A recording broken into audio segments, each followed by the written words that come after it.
हमें याद है कि हम जब अपने छोटे टीन एजर्स में थे तो जुम्मे वाले दिन छुट्टी हुआ करती थी। जुम्मे की नमाज के बाद हमारे अब्बा थोड़ी देर आराम करते थे, तो मैं और मेरा बड़ा भाई, हमारे पास उस ज़माने में फॉक्सवैगन होती थी, अच्छा। हम गेट खोल करके धक्का दे के बाहर निकालते थे, ताकि फॉक्सवैगन गड़ स्टार्ट गड़ होती गड़ थी गड़ तो गड़ उसकी गड़। शोर मचता था। धक्का दे के बाहर निकालते थे, पुश करके घर से बाहर लेके जाते थे, फिर हम सेल्फ मारते थे, फिर हम निकलते थे आवारागर्दी करने के लिए। सन्नाटा पड़ा होता था पूरे कराची में। तो हमारी दो तीन हमारे रूट्स होते थे, एक तो गुलशन चौरंगी से मस्कन बिल्कुल खाली, या और थोड़ी सी हिम्मत हुई तो कराची यूनिवर्सिटी रोड के ऊपर निकल जाते थे, लेफ्ट सफारी पार्क, उससे आगे फिर जंगल शुरू हो जाता था। हम्म। और हम 10-15-20 मिनट तक दंदनाते फिरते थे। 12-14 साल हमारी उम्र होती थी, और चुपचाप लेकर के आते थे घर से, कोई एक या दो गली पहले जो है गाड़ी न्यूट्रल करके स्विच ऑफ कर दिया, और वो खामोशी से घर के पास लगा खड़ी दी। हो, धक्का लगा करके वापस अंदर। तो ये हमारे हर दूसरे तीसरे जुम्मे का जो है ना, ये एक एडवेंचर हुआ करता था। कभी कभी ना किसी पुलिस वाले ने रोका, ना हमने, सामने से पुलिस वाले के गुजरते थे हम्म। और दिल कांप रहा होता था, लेकिन उसने भी कहा ठीक है बच्चे हैं, जाने दो।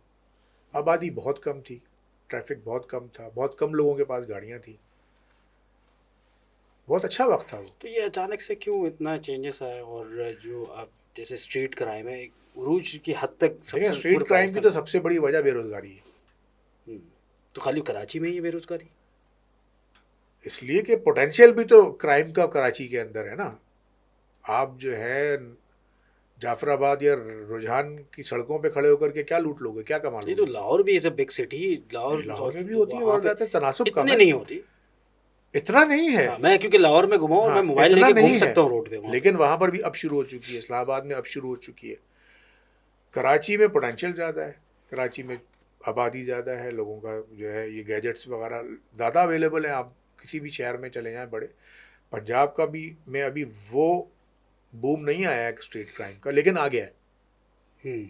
आपको याद होगा कौन जो थी, कोई नीलोफर नाम था, कोई एक्स एमएनए थी, प्रोटोकॉल की गाड़ी उनके साथ चल रही है, और वो उधर जिना सुपर के पास गन पॉइंट के ऊपर उनको लूट के चले गए। पुलिस प्रोटोकॉल बैठी हुई अपने पीछे, उन्हें पता ही नहीं चला कब आए वो, आकर के उन्होंने पर्स छीना, उनका मोबाइल छीना, शाट। वहाँ पर वो तनासुब नहीं है स्ट्रीट क्राइम का जो कराची में, लेकिन हम्म। अब शुरू हो चुका है, और एक वक्त आएगा कि वहाँ पर भी वो बढ़ेगा। अगर आपकी यूथ, देखो बाय बर्थ कोई अपने आप से, हर इंसान अपनी फितरत में क्रिमिनल नहीं है, उसको उसके मामलात, उसको उसके हालात क्रिमिनल बनाते हैं। आप इंसाफ नहीं दोगे, वो इंसाफ लेगा। जो नीड्स हैं उसकी, वो तो रहेंगी ना। हाँ। उसकी अपनी ज़रूरत है, उसके घर वाले हैं, उसके बहन भाई हैं, माँ बाप हैं। जब वो बेरोज़गार है, फैक्ट्रियाँ बंद हो गई हैं।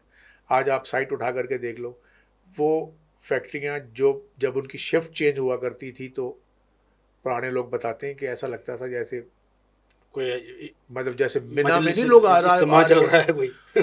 कंधे से कंधा टकरा रहा होता था जब ऐसी। आने वाले और जाने वाले, तो अलग अलग सड़कों से आ रहे होते थे हम्म। और जा रहे होते थे कि यार आपस में टकराओ ना। इतनी बड़ी बड़ी मिलें थी, आज वो सारी मिलें गोदाम बनी हुई हैं, वो सब खत्म हो गई। तो ये उसका उसका आपको ये नहीं लगता कि उसकी वजह भत्ताखोरी है जो हमारे कराची में हुई है पिछले कई सालों भत्ताखोरी में? भी उसका एक बहुत बड़ा एलिमेंट है, लेकिन उससे ज़्यादा बड़ा जो है, मेरे ख्याल है भत्ताखोरी से ज़्यादा बड़ा जो है एलिमेंट जो है, वो पॉलिसीज़ और डायरेक्ट कॉस्ट है। हम्म।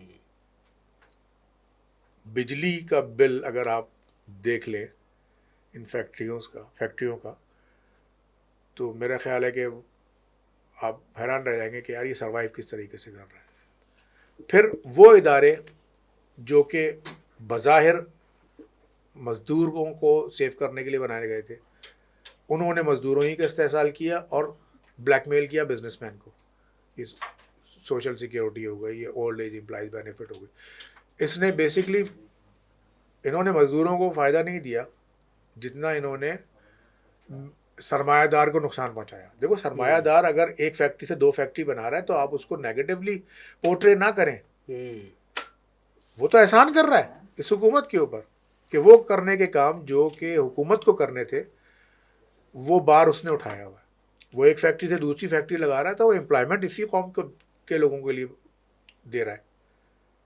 तो ये नेगेटिव बात नहीं थी। इसको जो ना पोर्ट्रे किया गया कि जी सेठ मजदूरों के खून पसीने पे याशी कर रहा है।